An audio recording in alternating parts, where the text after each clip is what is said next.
From Journey with VRD, you're listening to the Visions, Missions, and Manifestations podcast, the number one place for spirituality, healing, and transcendence. I'm your host, Vivian Raquel Dayan. Now let's get into it.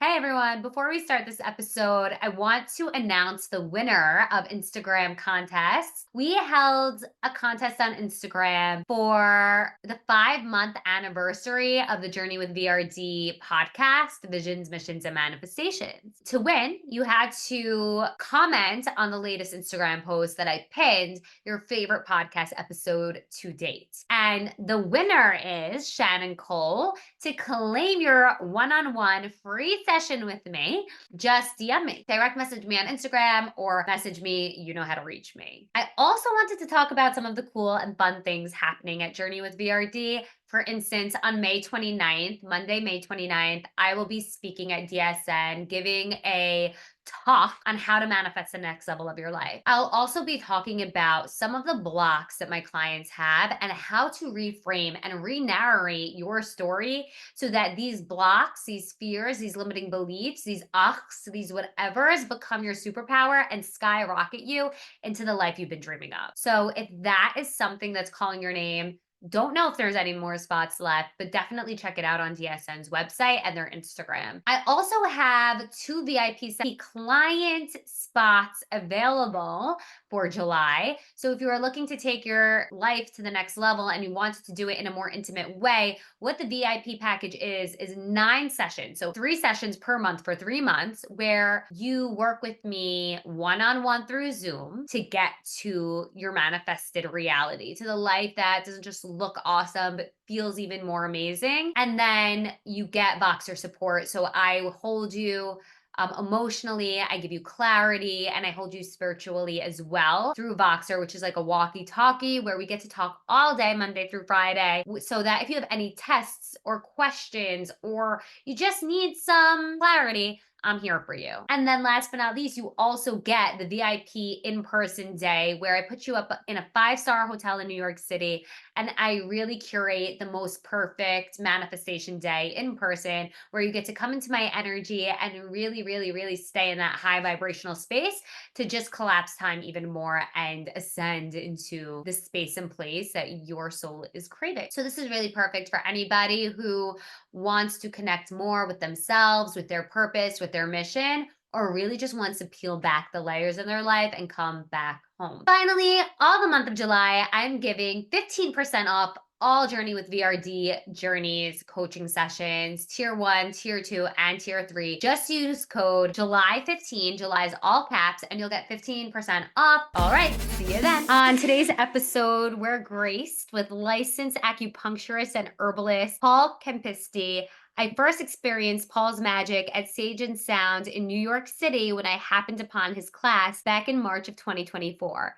I remember walking in with back pain, and by the end of the class, when you took the pins out, I felt so relaxed and the back pain subsided. It was like the miracle I've been praying for. And so I'm so excited to have you on the Visions, Missions, and Manifestations podcast to talk about acupuncture, its benefits, and how you got into it, because it's becoming more and more mainstream, but it hasn't always been. Vivian, thanks so much for having me. I'm happy to be here with you. Thank you. So to start off, I was wondering if you'd share your astrological trio, your sun, moon, and rising, if you know it. So I'm a Scorpio, and I think it's Scorpio, Virgo, Virgo. Wow. Okay, so you have all the organization for me, and then I love a Scorpio. I'm a Scorpio rising, so we have that one in common. So you know what that means. Yes, exactly. We're really good at letting it out when we need to at the right time, the right moment. So I wanted to start off with just hearing a little bit about what acupuncture is and how you use it every day with your clients. Okay, so acupuncture is a healing technique. It's a healing tool that comes from Asia. It's got a few thousand years of a track record. And the most common question I get from people is like, how does acupuncture work? And I generally shy away from using kind of traditional vocabulary like yin and yang and qi and energy and stuff like that, because even though it's crucial to know what that phraseology means when you're learning about and trying to think about how the ancient Chinese conceptualized the human experience on this planet, in this universe. I think most people who we see and deal with in a city like New York City, who come to an acupuncture clinic for a whole variety of reasons, they don't really have a firm or unified grasp on the definitions of those terms, and they're kind of like drawing from kung fu movies or tai chi videos or yoga classes, etc. So generally, when someone asks me how does acupuncture work, I think of it more as like, and describe it more in terms of how the body always tries to adapt and heal to its environment. Like, we're alive because our parents, our grandparents, our ancestors were all able to make the appropriate surviving adaptations to be here and to pass the genetics down through the generations until it gets to us. And so if you think about what acupuncture is, we use tiny little needles to puncture a patient's skin.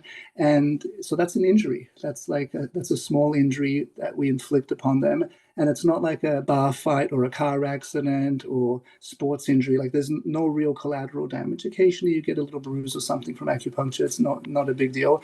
But the primitive part of the body that ensures our survival doesn't care. It registers those little stimulating tiny injuries from the acupuncture needles. And it's like, oh my God, I need to adapt, heal, respond, survive. And a cascade of internal responses ensues, and that's kind of what drives the efficacy of acupuncture. And I'd say the kind of the value and treasure of Chinese medicine from the last few thousand years is that they've given us a really good roadmap and guidance for like how to choose stimulations and points on a given patient or client that are most suitable for the kind of healing, health, and wellness adaptations that their body needs at that moment. I love that. And so I wonder if this relates in any way. I heard that when you are feeling pain or you hurt yourself, and then you almost like smack or hurt a different part of your body or a different place, then the original origin of discomfort or pain goes away. Yeah, so that's one of the mechanisms. It's not the only, but like one, but that's basically a distracting mechanism, right? And so sometimes, and Chinese medicine does have space for that. And so like sometimes we have this idea of if an area affected or injured area is just too painful to touch, like the left knee, you'll actually do points on the right knee or the right elbow and signal to the brain indirectly that we want to kind of send some loving, healing energy to that very afflicted, acutely swollen, too painful to touch left knee. So that's one of them. But then there's also like areas of like that are innervated by the same nerves. So like your gallbladder and your right shoulder are both innervated by the phrenic nerve. And so those kinds of connections, that some of them are well documented in Western medicine, those are also the cornerstone of some Chinese medicine and acupuncture techniques, that when they, however they did figure out that similar areas upstream or downstream on a nerve, then we know that we can stimulate one area to affect the other area. And then I guess another mechanism is anytime someone gets touched or stimulated anywhere on the body, whether it's a needle or a tickle or an injury, it registers in the brain, and that's a central response. And so that signal goes to the brain, and the central nervous system processes a response for the whole body from that, not just locally. Wow, it's really miraculous how the body reacts to these little things. So, how did you get into acupuncture and even herbalism? Okay, so I'm Polish. I grew up in Australia, and growing up in Australia, I was a bit of a nerd. Went to school. Parents saying, be great if you're a doctor or a lawyer. That's kind of an immigrant mentality to growing up. And so I always thought like science and math. I thought I'd probably be a doctor or a dentist or something like that. And then my family moved to America, and I kind of became a hippie. I definitely went down a different route and took a few years to figure things out. And at some point, I kind of started realizing, I wanted to work with herbs, but I didn't just want to do a very basic herbal training just to work at a health food store or something like that. And it turned out that Chinese medicine had probably one of the most robust courses of study. It was a 4-year master's degree in Chinese medicine, but you don't get licensed as an herbalist, you get licensed as an acupuncturist. But I'd never had acupuncture before, so I went and got some acupuncture. I saw an older Chinese man in Chicago and a younger Caucasian woman in New York who were both licensed acupuncturists, and I had, in both cases, profound experience. Like it didn't fix the few little digestive symptoms I had at the time, but just that experience made it really clear to me viscerally, like, this is legit, this is a real thing. I could feel how it was working within me, and I like really quite immediately saw the potential. I was like, okay, I can commit to this. What types of things does acupuncture help heal? Okay, so I'll preface the answer by saying I love Western medicine. I know some people have an idea that alternative or holistic medicine healers or providers might not be fond of Western medicine, but I really like it and draw on it for my understanding of how we approach health and wellness. And having said that, Western medicine has profound strengths, but also some blind spots. And Chinese holistic alternative medicine has many strengths, but also weaknesses and blind spots. And I think to your question, like, it's important to kind of know the value and the lane for what you do or the healthcare you're seeking, or in my case, administering. I think we all know that acupuncture is great for pain. It's like great for sports injuries, acute and chronic pain, whether it's knee pain, headaches, migraines, back pain, etc., arthritis. Acupuncture is great for that. Acupuncture is also great for what I'll call functional disorders. It's kind of like when a patient goes to the doctor with a symptom, whether it's a digestive symptom or a menstrual symptom or what have you, and it's real and it's bothersome and it limits the enjoyment of life, but they do all the tests, all the labs, all the imagery, all the physical exams, and at the end of it, the doctor or series of specialists are like, there's nothing wrong here, there's nothing actionable, we don't understand why you are having the symptom. And for people who get to that end of the medical funnel, usually Western medicine only really provides band-aids or masking symptoms, or steroids, analgesics, pain relievers, etc. And so they're kind of in a bind. Acupuncture and Chinese medicine is phenomenal for these functional disorders. There's not an infection, there's not a tumor, there's not a tear, not a blockage. There's no singular or multiple factors that are causing the symptoms, but it's just not working. We're fantastic for that. And part of that goes back to putting the needles in, stimulating this internal adaptive response. And if you remember the term homeostasis from 9th or 10th grade science, the body has this constant striving for wellness and healing and perfection, etc. And sometimes, though, there's enough noise, enough confounding factors, whether it's environmental, dietary, infections, genetics, stress, or overuse and abuse, etc., and the body's not able to get to that homeostasis. And I've seen over and over that acupuncture sometimes is that little catalyzing kick in the butt, that little stimulating factor that allows the body to overcome that resistance and finally start to get back to homeostasis in a meaningful way. How beautiful. So I had Crohn's disease. I was diagnosed with Crohn's disease when I was 12 years old. And one of the things that put me into remission ever since, I have no inflammation, on no medication, was EFT, the emotional freedom technique, where you would tap on certain meridians on the body. And they say that the emotional gunk would come out by tapping those points. And I wonder what your take is on acupuncture, where instead of tapping, I think we're putting, and correct me if I'm wrong, because I am no acupuncture expert, but we put the needles on certain points on the body that hold some of that emotional tension. Yeah, so I mean, I'd say acupuncture is one, but there are many ways of stimulating the body to induce a therapeutic response. The tapping, massage, even cold plunging and saunas, like all those things induce a reaction, a response. And like, because of the homeostasis is the wonderful elephant in the room. The body's always going to try to come back home to that steady and optimized mode of functioning. And part of that is, like we hold tension, like we hold memories, whether it's like pure mechanical tension or whether there's emotional or traumatic elements that are woven into that. We'll definitely have that. Probably that looking at the face is the best way to see that kind of collision of like emotions, life experience, muscle memory, and that it's a visible imprint. We see people have smiling, laughing lines, scowling lines, frowning lines, like those patterns show up. That's so interesting. I never thought of viewing somebody's face as viewing their history before. I For sure. really love that. Oh wow, that's like really good. What some of the most miraculous transformations from any of your clients through the use of acupuncture? I've been practicing for 20 years. I'm probably have done more than 50,000 treatments at this point, so it's like a pretty big pool of contestants for that answer. And like honestly, at a certain point, like firstly, like you can't help everyone all the time. As much as we talk about the amazing, miraculous cases, it's kind of like a bell curve. There's people who are profound responders, and there's people who are not avid responders, and acupuncture might not be the tool for them. And that's why it's wonderful that we have so many options.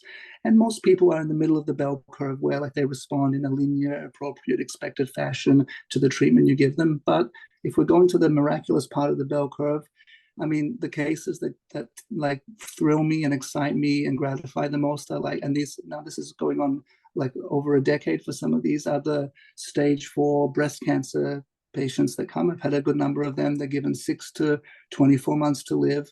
And, I'll give them acupuncture, sometimes 50 to 100 pills of herbs and vitamins and supplements. And 10 years later, 12 years later, they're still here. And that's pretty amazing. I've had cases of people who are on organ transplant lists because of quote unquote incurable organ failure. And after a month and a half of herbs and acupuncture, they get kicked off the transplant list because their organ appears to be functioning. So like lovely, delightful things like that makes your day. Wow, that's beautiful. So these terminal patients that you have, I wonder, are the ones who are successful with acupuncture, is there something different about maybe their mindset or their desire to live than those who come in with, stage 4 breast cancer or whatever they have, that it doesn't work? Is there any difference in their mindset? I'm not sure. I'd venture to leave it at like so many intricate and unseen layers to this kind of experience, let alone life in general, that it's probably impossible to tease apart. But like we'll take every win that we can when someone has such an experience. In the manifestation technique that I use, one of the things that we really focus on is kind of rewriting our narrative, right? Rewriting who we are and embodying that new version of ourselves in order to be at the frequency to almost become a magnet for the things that we're calling in, so that it becomes a no-brainer. Of course, we'll have those things because we're showing up as a person who'd have those things. And so there's some mindset shifts that must take place and some internal shifts that must take place, because I'm a big believer that in order to change anything in your outside reality, you have to shift something internally. And so I wonder, when it comes to the success rate with acupuncture, is there any work consciously? Because I know that there are some shifts being made with the pin alone, but are there any conscious shifts that the client has to make in order for that success to work? That's a complicated question. There's not a linear connection between those, and I'll answer from a couple of different angles. Hopefully, I'll back into a complete answer for you. But like one thing to start off is sometimes the patient who's dragged by the spouse with and they're like, you gotta go or it's over kind of thing, and they reluctantly turn up for acupuncture, and they're like, screw this, I don't want to be here. I've seen some of those patients have miraculous, really avid response. And then on the other end of the spectrum, occasionally a patient comes in and they are so, on the surface, apparently gung-ho and like into it and believe. And I've noticed once in a while, like those are patients that I'm like, I wonder why they haven't responded. So it's not all, like to the a nod to the unseen. Like there's definitely the parts of the narrative that I see people bring to me that might seem like congruent or incongruent with being agreeable with acupuncture, but like it seems like it's not just limited to that. Obviously, on the surface, like if someone's willing to be there and they're participating wholeheartedly, they're able to describe what's going on, but also receive advice and take direction from their clinician, from their health provider. That's ideal. But it's kind of there's a couple of outliers that are kind of surprising, which make me think that there's more layers to it. And probably with your work, you see there's that disconnect between what a person kind of says they want and thinks they want, but then like the deeper belief patterns that maybe are looking in the other direction or leaning away for whatever reasons. And so kind of uniting and kind of connecting the intentionality, but the deep reservoir is a pretty important part.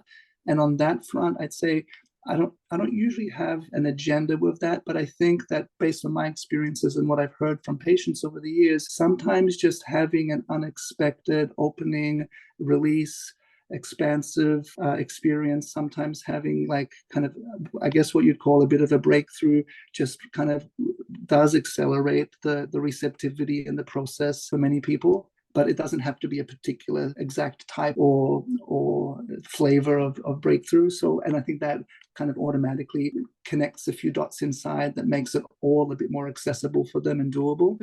With all those different perspectives to it. So take me through an acupuncture session. From the moment a client walks in, are there any questions you're asking them? I mean, when a person comes in, they may have already asked a few questions on the phone or on text or email. And, there might have been a little bit of a kind of a surface back and forth about like if we're a good fit and if I have experience, and it's location, costs, insurance, those kinds of things. Then they come as a new patient, they'll fill out some forms like at a medical office, like an informed consent and HIPAA, like patient privacy assurance and all that kind of thing, but also like some symptom surveys and, who their primary care provider is, general body functions, like a little list that they tick A, B, or C. And then we'll do a consultation, and I'll look over what they filled out and ask more deeply questions about things that stick out or that they indicated are problematic or goals or what have you. That usually turns into a pretty great organic exploration of like why they want to be there.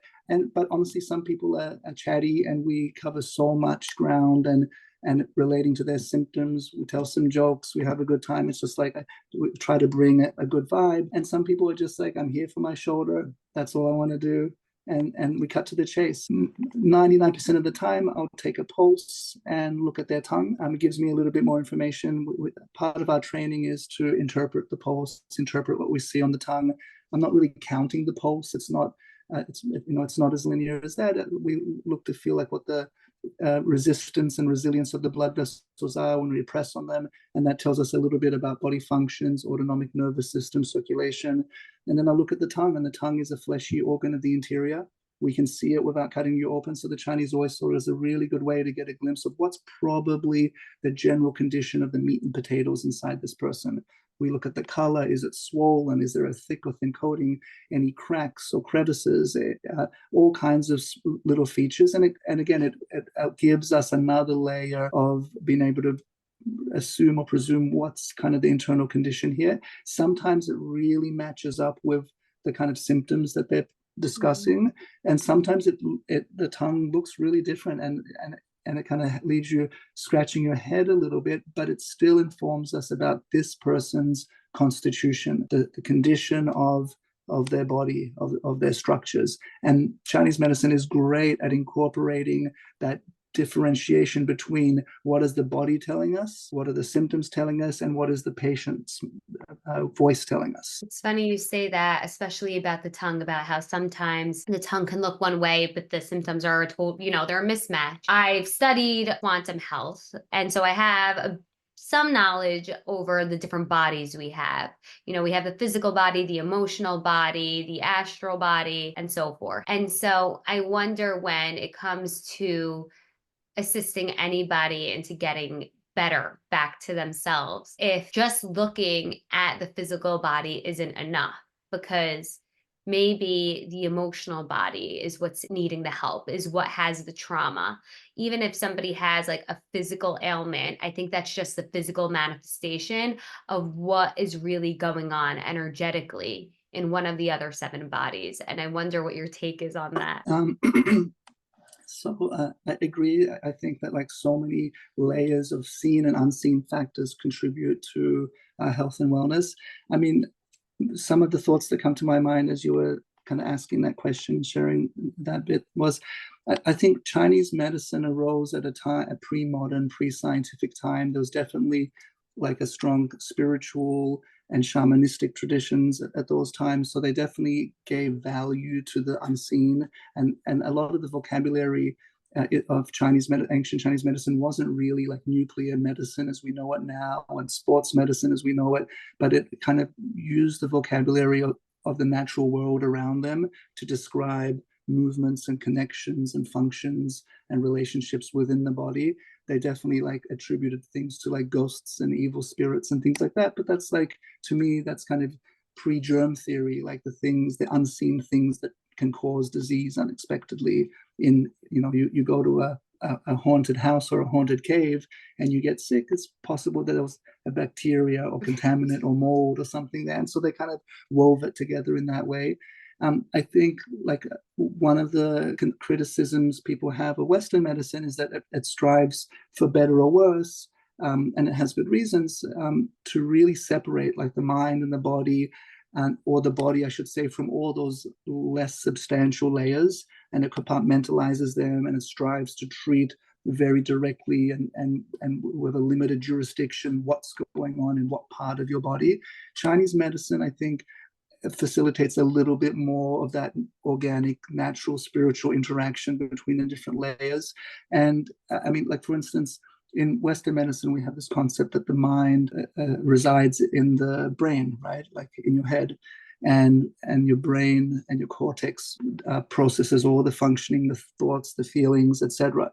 In Chinese medicine, they have this idea that the consciousness lives in your blood, like your blood holds your spirit. And as the blood circulates through all your organs and nooks and crannies and blood vessels and capillaries, the consciousness travels with it and takes the shape of the whole body and of the blood vessels and the different shaped blood vessels in each of the organs, whether they're like look like blooms or corkscrews or bubbles, etc.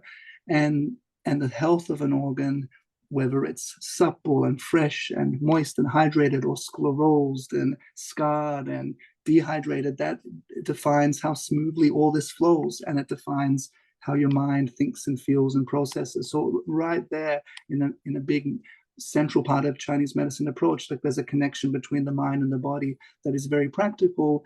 And they have, like, when you get to page 2 or 3 of any Chinese medicine book, there's a lot of tables and charts that kind of list organs and then all the things that are associated with your vital organs, whether it's a color, a flavor, a smell, a time of day, a season, a way of thinking and feeling and processing. And so inherent to the Chinese medicine system, they understood and tried to give on-ramps to figure out, like, if an emotion was afflicting an organ or if an organ was afflicting an emotion. And sometimes it's some patients' vocabulary is more like on the physical, like I hurt here, I feel this function is like that. And some patients come in and just more naturally for that person, the vocabulary revolves around how they think and feel about things and themselves. And Chinese medicine is kind of great in that way, because regardless of what their nomenclature is for how they describe their experience, we can link it quite easily to the organ or the emotion that might be related to it, and we can treat accordingly. So earlier you spoke a little bit about how Chinese medicine and acupuncture really steps in when the doctors in Western doctors can't find a cause to the pain. And so I wonder if you believe in past lives, if you believe in reincarnation, because I've read before that you come into this lifetime with some of the aches and pains from past traumas in different lifetimes, and how you can start feeling some of those pains. So there might not be a cause that a doctor could see, but through acupuncture and different types of techniques, you can actually release some of that past pain. Simple answer is yes, believe in past lives and incarnations. Complex answer, depends if you want to go there. I would love to go there. This is a place to go there. Okay. I mean, so I'll preface this by saying this might just be my notion or my interpretation, but like from my life, from meditation, from experiences, I definitely believe in incarnation and reincarnation, that like there's a repetitive pulse to the experience of what we call life and consciousness. But I don't think of it in the terms of like people die around you and get reincarnated as a worm or Cleopatra or a lion or a tree kind of thing. But I feel that like kind of like when you having a dream at night and the dream's pretty compelling and it's either great or not great, but like your frame of reference is all entirely in that dream. And then when you wake up, you kind of like that dream, you don't die, that dream dies, that dream evaporates from your mind. And there's that moment where you remember the logic of the dream a little bit or everything else happening, but then you kind of wake up fully, and sometimes you can't even remember the logical cascades that were happening to govern the narrative of that dream. And so I think my interpretation of like a term like incarnation, reincarnation is like at a certain point the world dies and it strips away everything, but our bodies belong to the world. Most of our mind is a response to the world, and so all of that stuff also dissolves as if in a dream, and you're left with your consciousness. And then the notion about incarnation for me comes in when you have that itch, like whether you call it a karma or some samskara or an impression or something, you have that itch and you just can't avoid scratching it, then central consciousness blossoms again and creates a whole new universe and life around us. And that cycle continues until we figure it out enough to let go of it. I love that. I love that. That is such a different, I've never heard it said that way before. That's really, really nice. I've always seen it as we are, we're souls in a body, and the body is a vessel in which we experience life with. And then when we pass away, our soul goes somewhere else and can choose to come back. And I believe in, so many different worlds and planets that maybe we've come to, gone to, experience life in. And so I've never really heard it say the way you said it, but it's so intriguing and so interesting to me. Yeah, I mean, there's so many ways to slice the cake, right? So many ways. Yeah. And so I guess the question is, do you think we can bring some past pain into this incarnation? For sure. That's exactly what I call those scratches and those itches. Some of them are small and itsy bitsy. Some of them are major themes in our lives, mm-hmm. right? That we just keep butting our heads upon and what have you. But for sure, I accept and agree with that. Yeah. So in acupuncture, have you seen an emotional response to a prick?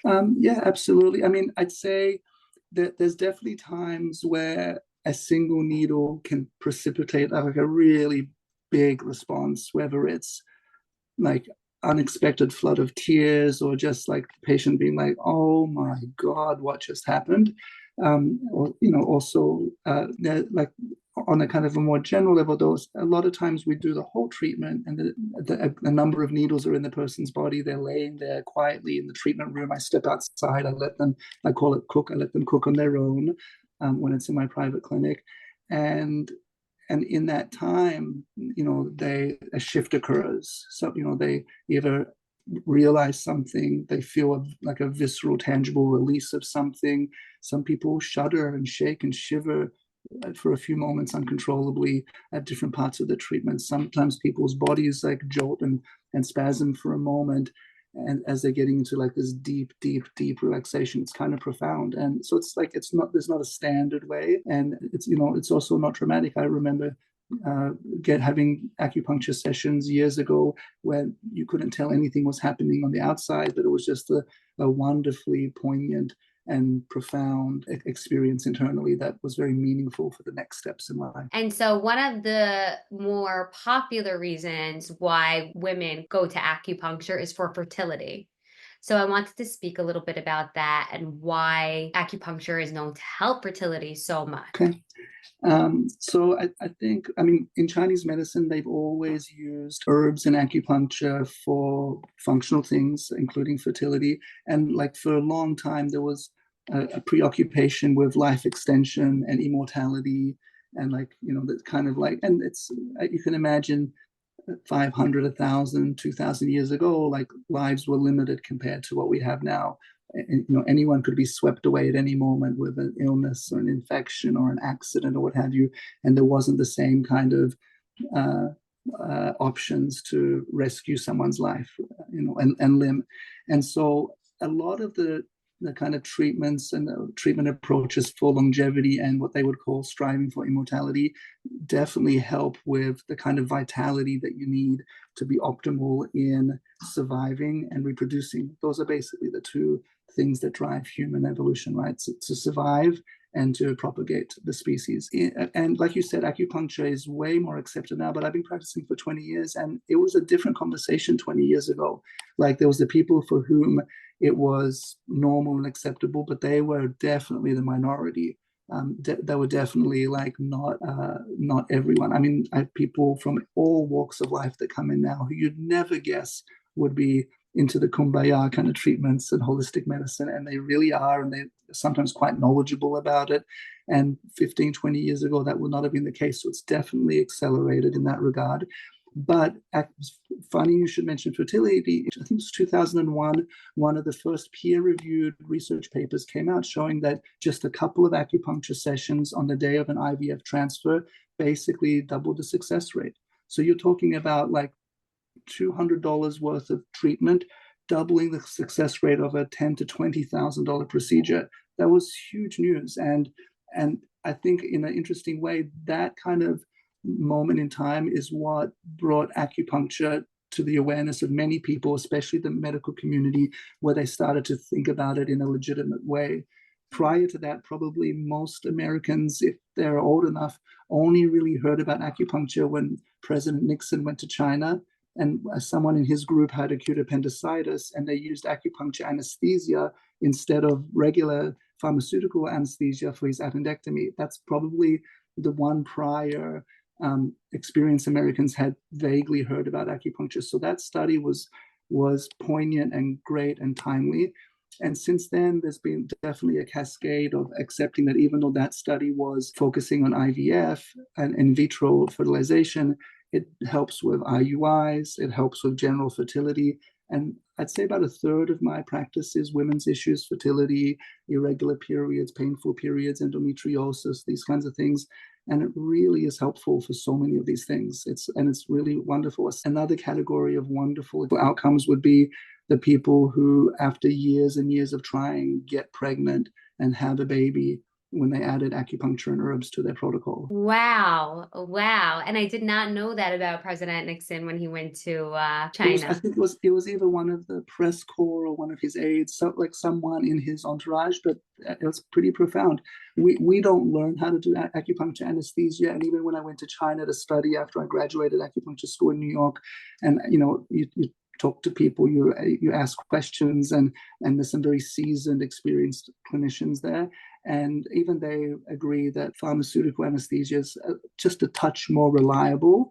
And so they only use acupuncture anesthesia when you can't do the slightly more reliable, but it's effective enough to work on serious surgeries. So when I was 12 years old and I had Crohn's disease and they were giving me anesthesia to take a colonoscopy, it was the first colonoscopy I had in my entire life, and I was petrified of needles. I did not want them to give me anesthesia through a shot, so they put a mask on me, and it wasn't working, so they gave me the shot. I actually had an out-of-body experience where I watched the entire colonoscopy happen, but I wasn't aware that I was watching it. So when I got out of the anesthesia, I started as if like I just moved from the whole entire experience. And I went straight to the nurse and I said, "You promised me you weren't going to give me the needle." And she's like, "How do you remember? How do you know that I gave it to you?" And I was like, "I watched you." And it's an interesting That's thing. why I've heard of people having that experience with anesthesia. That's wild. I didn't know it was an out-of-body experience. I just thought I was watching this. And I'll never forget one of the key things that happened is when they put the mask on me, I repeated over and over in my head, "I will not go to sleep," because I was so scared they were going to give me a shot that I wanted to watch the entire time that they didn't give it to me. They kept saying, "I will not go to sleep. I will stay up. I will watch." So that's very funny. I didn't know that you could even do that with acupuncture. That's really cool. The interesting thing is, to go back to one of your earlier questions, oftentimes in a very organic way, though, what you just described, like those kinds of unexpected experiences are really the things that open people up to like there's a whole another dimension to life and reality than just walking down the street and whistling. One question I ask every single guest on the podcast is If you were to have a sixth sense or a superpower, what would yours be? Two things come to my mind. One is, for some reason, I just have a good understanding of how things work. Like I can look at things, I can look at a picture, I can look at something mechanical or what have you, and it just tends to make sense to me. Like that's always been something that I've appreciated, and that's probably my sixth sense, like understanding how it works. And the superpower is like humor, like using laughter to cut through all the stuff that stops us from being okay. Oh, I love that. Those are beautiful pieces. Do you find that they help you in any way with being an acupuncturist and herbalist? 100%. I mean, like in most of the time in the day to day, like it definitely, like when you're doing a consult with a person, whether it's a mild issue or a serious, severe, and scary issue, it really is lovely to be able to like share a laugh or two or Mhm. five or 10 along the way while still getting the job done and still, asking the questions, getting the answers, and coming up with a treatment plan and all that. But it has never really hurts to keep it light and joyful. And then on the other end of the spectrum, when life is harder, it's like you're either crying or laughing, and so like it helps to laugh. I love that. I love that, Paul. And then I was recently listening to you on somebody else's podcast, and I had no idea that you were also a Reiki master. Yep. I am. I have to say, these days, like for the last few years, I don't really formally practice as a Reiki master or practitioner.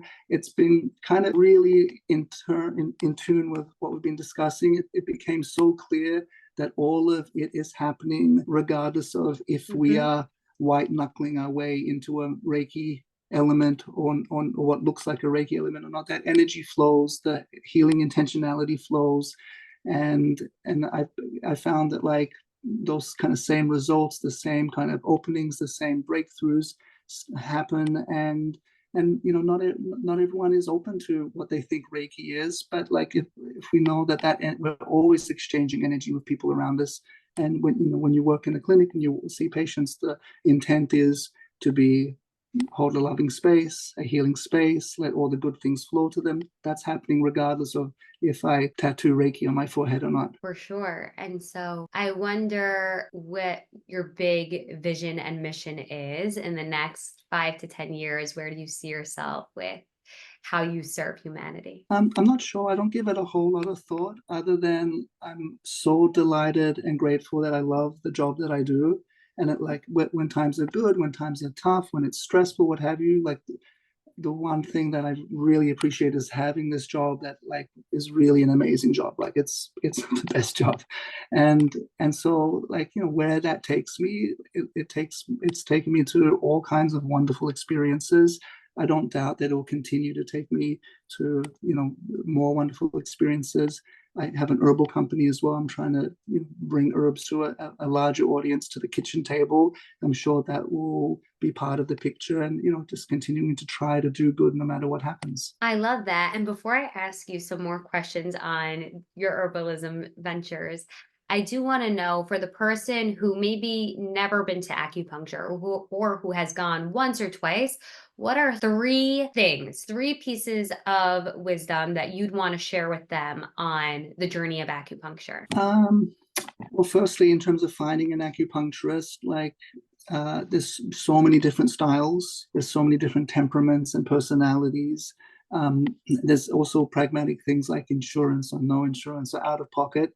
And so, like, if a person has an acupuncture experience and it wasn't like mind blowing, or it wasn't like baby Jesus coming down from a cloud and shining light on them kind of experience, not to give up, because there's probably a style or practitioner, kind of like if you think of a Western medical specialist, there's different options out there. And so, if you're open to acupuncture enough to try it, know that even if you didn't have a phenomenal experience one time or two times, there's very likely going to be a fit for you out there with a practitioner who's phenomenal and just what the doctor ordered. Another thing that I say is, sometimes people have pretty dramatic and immediate results, like you described, like from one session, you got up at the workshop and your back pain went away. And we see that often enough that sometimes we come to expect it. But sometimes there's complications in someone's health process. Sometimes there's the underlying layers that haven't been resolved yet. So I tell people, don't give up too soon. Like acupuncture is generally considered a gentle treatment. It's not violent, it's not aggressive, and it can take time to stimulate and nourish the body enough for it to finally embrace the kind of that wellness homeostasis direction. So I'd say don't give up too early. And I'd say those are probably the two main things that I'd say. And be ready for anything. You can't really do anything wrong during an acupuncture session. Like I usually tell people, don't do any jumping jacks while the needles are in. You're laying on the table, the points are in. Try to relax, close your eyes. But there's nothing you can really do wrong. Just let the treatment work on you.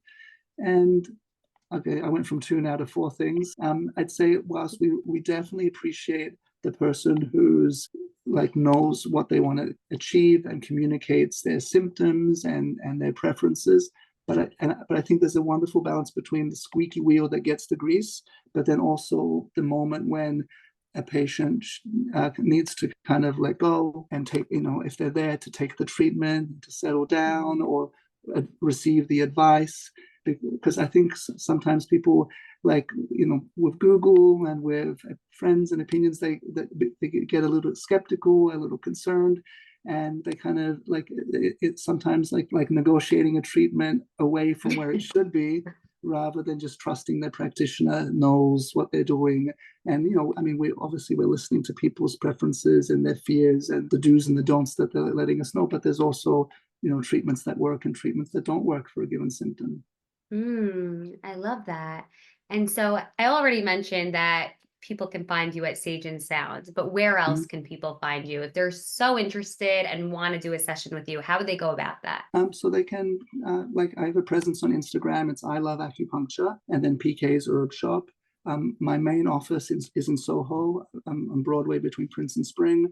Website is iloveacupuncture.net. I'm pretty easy to find. If you type in I Love Acupuncture New York City or my name, you'll find me. And do you accept insurance?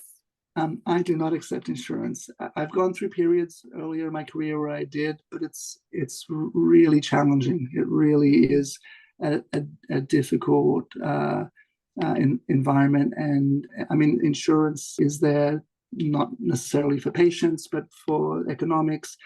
And patients have a lot of frustration with insurance. So we give patients coded bills so they can submit, but we don't have an insurance department in our offices. We leave it to the patients if they want to submit. Do you want to talk a little bit about this PK Herbalism venture where you're bringing herbalism to the kitchen? Sure. So like I said, I was initially really enthralled and interested and excited by herbs. And it turns out that Chinese medicine and Chinese herbology is irrevocably intertwined into an acupuncture education, which was fine. And I'm delighted because I love it. And I'm sure many people have seen those images of pharmacies, herbal pharmacies in Chinatown with a wall of drawers and filled with barks and twigs and berries and all kinds of stuff that looks like it's came from the forest floor kind of thing. And a clerk weighing it out and putting it into piles and bags. So most of my herbal prescriptions, I used to write prescriptions and send people to Chinatown. There's a wonderful herbal store in Chinatown in New York called Camwell Herbs. And they would fulfill those prescriptions. And at a certain point, though, a couple of things started to come up. I was seeing more Lyme disease, and there's a few phenomenal herbs that are not Asian herbs for Lyme. So I would have to source the Western herbs and European herbs separately, and then instruct the patient how to mix them with the Chinatown herbs. And that got kind of messy. So I was kind of dreaming of a way to combine it all.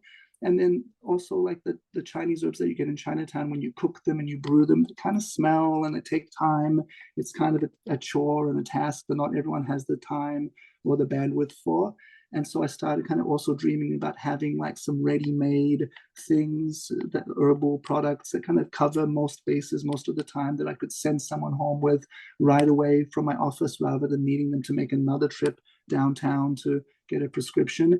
And then probably at the end of the day, the last thing that kind of drove it was Chinese medicine has incredible philosophy and an incredible framework for understanding symptoms and conditions and translating it into treatments and herbs. Like the that whole qi, blood, yin, yang, essence, all of that terminology that's inherent to Chinese medicine, it really is a beautiful tool for linking what's really going on in a person and almost like figuring out the topography and the weather patterns for a vacation destination or somewhere that you're learning about, and tying it to treatment. And we can use the Chinese medicine philosophy to apply herbs from all over the world. And so I wanted to use that philosophical framework that is so powerful in Chinese medicine, but I wanted to combine herbs from Australia, from Africa, from Ayurveda, from India, from Central and South America, from Europe, etc., as well as Asia. And so that's probably the biggest point of PK's Herbs, is to like use that wisdom, but bring herbs from all over the world. And you get that kind of synergizing effect when you mix multiple substances together, whether it's medications or herbs in these formulas, you get profoundly amplified effects. And Chinese medicine is phenomenal at guiding those combinations. Wow. Oh my goodness. And are they for sale now? Is there a website that somebody could go on? Yeah, so the website is PK's Herb Shop. So my name is Paul Kempisty, so that's where the P and K comes from. PEEKAYSSHOP.com. And yeah, we have all our herbs there. We have dozens of formulas. We have some single herbs for things from fertility to headaches to stress, sports injuries, parasites, Lyme disease, candida, painful periods. Like I really try to make a offering and an apothecary that people can pick a few of the products, formulas, herbals, and for what they generally struggle with or aim for, and they have it in their kitchen or in the medicine cabinet, and it becomes part of their life. Thank you so much. It was such an honor to have you on today. Thanks so much for having me. Hey, if you like this podcast episode, please download it, give us a nice review, and follow us on Instagram at JourneyWithVRD to get all the latest and the greatest updates. Till next week.